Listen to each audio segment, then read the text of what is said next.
তো আগৰ ভিডিঅ'টোত আমি ডিলিটিলৰ ব্যৱহাৰলৈকে পঢ়িলোঁ। আজি আমি মেনি আৰু মাছৰ ব্যৱহাৰ কৰিম। মেনি আৰু মাছৰ ব্যৱহাৰ। মেনিয়ে সংখ্যা বুজায় আৰু ই সদায় কাউণ্টেবল নাউনৰ আগত বহে। মেনিয়ে কি বুজাব? সংখ্যা বুজাব আৰু ই কি হ'ব? কাউণ্টেবল নাউনৰ আগত বহিব।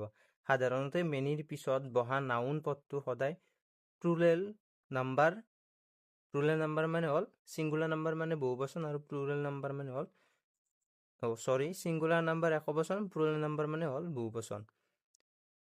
মেনিয়ে সংখ্যা বুজায় আৰু ই সদায় কাউণ্টেবল নাউনৰ আগত বহে। সাধাৰণতে মেনিৰ পিছত বহা নাউন পদটো সদায় প্লুৰেল নাম্বাৰ বহুবচন হয়। যেনে চাব, মোৰ বহুত কিতাপ আছে।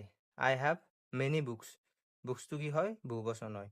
পথাৰত বহুত গৰু আছে। There are many cows in the field. কাউছটো কি? বহুবচন। তাৰপিছত বহুত মানুহ যোৱাকালি ইয়ালৈ আহিছিল। Many people came here yesterday. তাৰপিছত 4 নম্বৰ উদাহৰণ চাব, মোৰ বহুত বন্ধু আছে। I have many friends. ফ্ৰেণ্ডছটো কি হয়? বহুবচন হয়। মনত ৰাখিব, মেনিয়ে কি বুজাব? সংখ্যা বুজাব। কিতাপটো কি? সংখ্যাই বুজায়। গৰুৱে সংখ্যা বুজাব। তাৰপিছত পিপুলটো সংখ্যাই বুজাব আৰু পিপুলটো কি হয়? বহুবচন হয়। ফ্ৰেণ্ডছেও সংখ্যা বুজায় আৰু এইটো কি হয়? বহুবচন হয়। বুজি পালে? বুজি নাপালে মোক আৰু পুনৰ কমেণ্টত ক'ব। নেক্সট চাম আমি মাছৰ ব্যৱহাৰ। মাছে কি বুজায়? মাছে পৰিমাণ বুজায় আৰু ই সদায় আনকাউণ্টেবল নাউনৰ আগত বহে। মাছে কি বুজায়? পৰিমাণ বুজায় আৰু আনকাউণ্টেবল নাউনৰ আগত বহে। যেনে পাত্ৰটোত বহুত পানী আছে।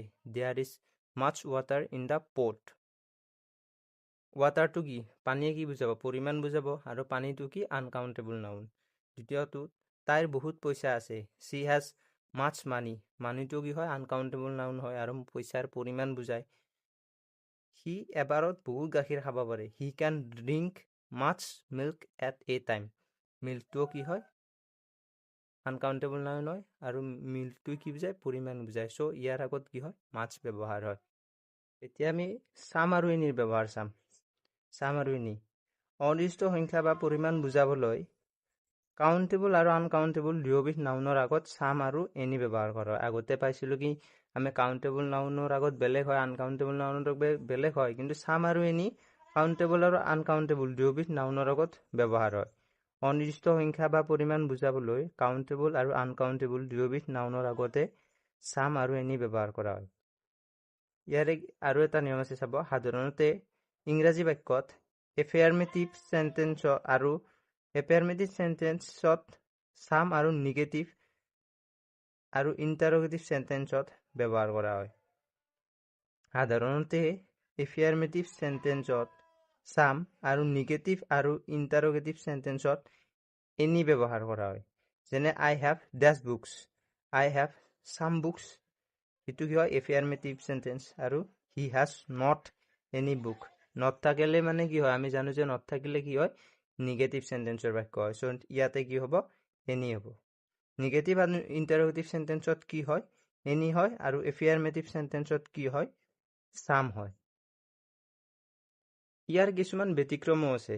যেনে বহুতৰ ভিতৰত যিকোনো এটাক বুজাবলৈ এফাৰ্মেটিভ চেণ্টেন্সত এনি ব্যৱহাৰ কৰা হয়। কিয় বা? যেতিয়া বহুতৰ ভিতৰত যিকোনো এটাক বুজাব তেতিয়া কি হ'ব? এফাৰ্মেটিভ চেণ্টেন্সত এনি ব্যৱহাৰ হ'ব। যেনে যিকোনো ল'ৰাই কামটো কৰিব পাৰে। কি হ'ব? এনি বয় কেন ডু ডেছ। যিকোনো ল'ৰাই, বহুতৰ মাজৰ ভিতৰত যিকোনো এটা ল'ৰাক বুজাইছে। সেইকাৰণে কি হ'ব? ইয়াত এফাৰ্মেটিভ চেণ্টেন্স হয় এইটো আৰু ইয়াত এনি ব্যৱহাৰ হ'ব।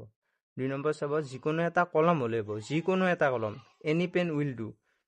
আৰু চাব কি এতিয়া বহুতৰ ভিতৰত কিছুমানে নহয় বুজালে নিগেটিভ চেণ্টেন্সতো চাম ব্যৱহাৰ কৰা হয়। তে বহুতৰ ভিতৰত যদি কিছুমানে নহয় বুজায় তেতিয়াহ'লে কি হ'ব? আমি আগতে পাইছিলোঁ কি নিগেটিভ চেণ্টেন্সত কি হয়? এনি ব্যৱহাৰ হয় নিগেটিভ আৰু ইণ্টাৰগেটিভ চেণ্টেন্সত। কিন্তু যদি বহুতৰ ভিতৰত কিছুমানে নহয় বুজালে কি হ'ব? নিগেটিভ চেণ্টেন্সতো চাম ব্যৱহাৰ হ'ব। যেনে কিছুমান মানুহে চাহ ভাল নাপায়। Some people do not like tea. আৰু কি আছে? কিছুমান মানুহে মাংস নাখায়। Some people do not eat meat. So' কি হ'ল? বহুতৰ ভিতৰত কিছুমানে নহয় বুজালে নিগেটিভ চেণ্টেন্স হ'লেও তাত কি হ'ব? চাম ব্যৱহাৰ হ'ব। আৰু তলত দিয়া ইণ্টাৰগেটিভ চেণ্টেন্সবোৰত এনিৰ পৰিৱৰ্তে চাম হয়। এই দুটা মনত ৰাখিব। এইকেইটা হ'ল ইণ্টাৰগেটিভ চেণ্টেন্স। এনেকুৱা ক্ষেত্ৰত কি হয়?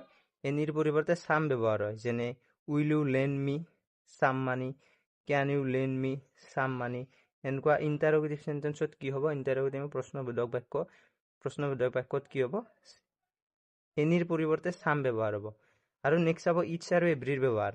ইটছ আৰু এভৰিৰ ব্যৱহাৰ যদি চেণ্টেন্সটোত খালী ঠাইৰ পিছত অফ থাকে, তেতিয়াহ'লে আপোনালোকে যদি খালী ঠাইৰ দিলে তাৰ পিছত অফ থাকে, তেতিয়াহ'লে গম পাব তাৰ আগত কি হ'ব? সদায় ইটছ হ'ব। আৰু বাকী বেলেগ থাকিলে তাৰ আগত কি হ'ব? এভৰি হ'ব। ইটছ আৰু এভৰিটো একদম সহজ উপায় মই আপোনালোকক ক'লোঁ। অফ থাকিলে ডেছৰ পিছফালে অফ থাকিলে সেইটোত ডাইৰেক্ট ইটছ বহাই দিব, আৰু ডেছৰ পিছফালে অফত বাহিৰে বেলেগ থাকিলে সেইটোত কি হ'ব? এভৰি হ'ব। চ' আজিৰ ভিডিঅ'টো এইখিনিয়ে আছিল। যদি আপোনালোকে ভিডিঅ'টো ভাল পায় লাইক, কমেণ্ট আৰু শ্বেয়াৰ কৰি দিব, আৰু কিবা বুজি নাপালে মোক কমেণ্টত দিব। ধন্যবাদ।